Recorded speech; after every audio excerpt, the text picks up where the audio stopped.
සියලු දෙනාටම සුබ දවසක්. මගේ නම HM තෙනුදුකනිත. අද අපි ඇවිල්ලා තියෙන්නේ අපේ වෙබ් ප්‍රොජෙක්ට් සීරීස් එකේ sign in process එක ගැන කතා කරන වීඩියෝ එකට.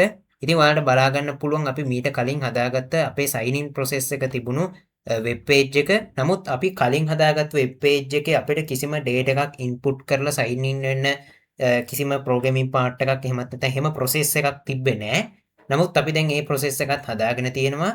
මෙතනදී අපිට සරලවම මෙන්න මේ ඊමේල් කියන තැනට ඒ වගේම මේ පාස්වර්ඩ් කියන තැනට අපි කලින් account එකක් හදාගෙන තියෙනවා නම් ඒ account එක හදලා මෙතන අපේ ඊමේල් address එක හා password එක දීලා අපිට එතනින් අපේ වෙබ්සයිට් එකට log වෙන්න පුළුවන් විදියට අපේ sign in process එක දැන් හදලා තියෙනවා.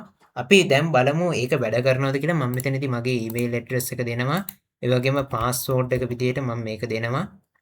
ඊට පස්සේ මම මේ sign in button එක click කරනවා. දැන් ඔයාලට බලා ගන්න පුළුවන් මෙන්න මේ විදියට අපි අපේ account එකට sign in වෙලා තියෙනවා.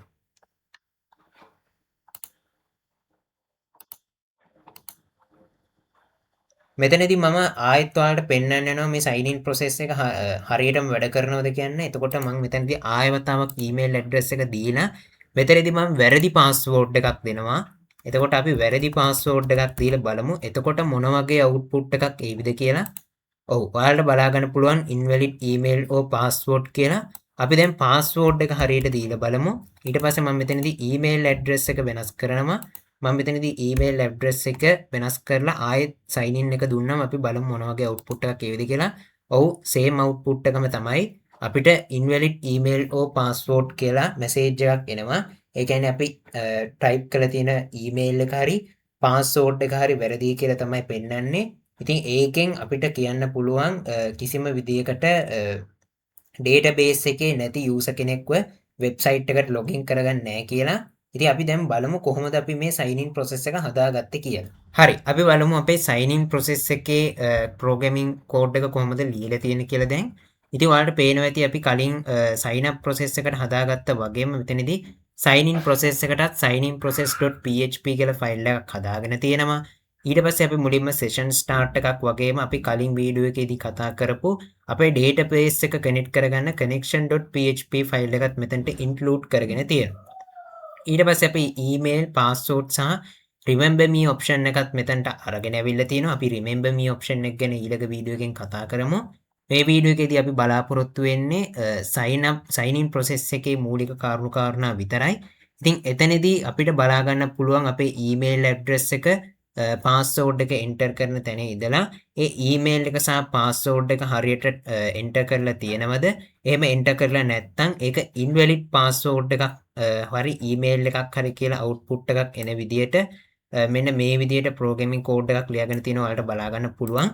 ඒ වගේම අපි සාමාන්‍යයෙන් sign up process එකේදී data input කිරීමක් කරාට sign in process එකේදී අපි කරන්නේ data search කිරීමක්. ඉතින් අන්න ඒකට ගැලපෙන query එකක් මෙතනට පාවිච්චි කරලා තියෙනවා.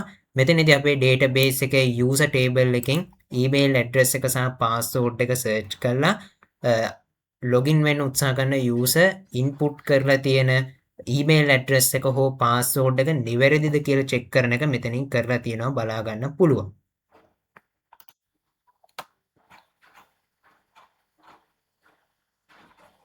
හරි. ඒ වගේම අපේ script.js ෆයිල් එකේදීත් අපි මෙන්න මේ විදියට අපේ PHP ෆයිල් එකට ඕන කරන data ටික යවන්න variables කීපයක් හදාගෙන තියෙනවා.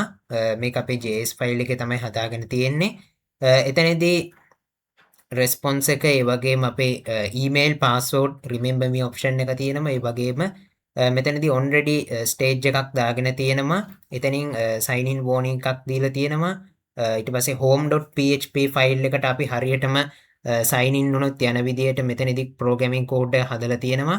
ඒ වගේම යම්කිසි විදියකට වැරදි password එකක් හරි වැරදි email එකක් හරි දුන්නොත් ඒකට දෙන්න ඕනේ response එකත් message එකක් විදියට දෙන්න ඕනේ කරන warning box එකක් මෙතන හදාගෙන තියෙනවා. ඔයාලට බලා ගන්න පුළුවන්. හරි. ඉතින් ඔන්න ඔය විදිහට තමයි අද අපි sign in process එක ගැන කතා කරේ. එහෙනම් අපි ඊළඟ වීඩියෝ එකෙන් හම්බෙමු. සියලු දෙනාටම සුබ දවසක්.